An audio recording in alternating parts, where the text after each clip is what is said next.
আমার ছেলে বেয়াবি শুরু করছে ভাই, আমার তো ওয়াজ করতে দেবেন, ইচ্ছা করে এমন করতেছে।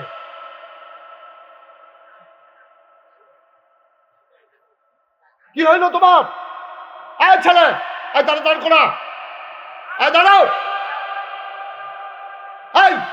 তুমি কেন উঠছো? কেন উঠছো বলো? তামাশা করো, তামাশা করার জায়গা পায় না। মাগনা হুজুর হয়েছে,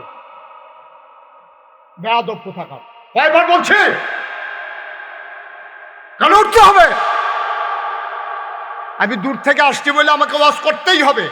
আর আপনার বাড়ির কাছে দিকে যাইবেন আইবেন, মনটা যা ধরে তা করবেন, ফ্রি নাকি?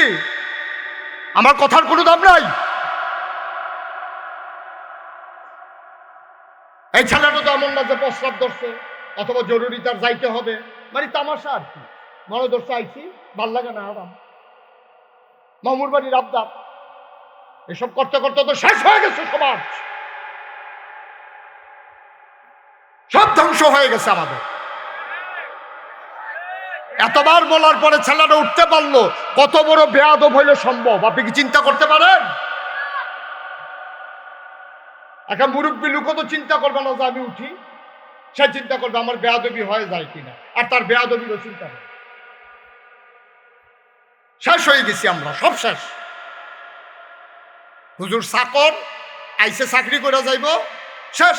হুজুরের কথা শুনুন লাগবে এমন কোনো কথা আছে নাকি? একটা মাহফিলের ভিতরে কয়বার বলা যায় উঠো না? যারা দূর থেকে শুনে ওরা কি বলবে আমাকে? কেন বলতে হবে আপনাকে?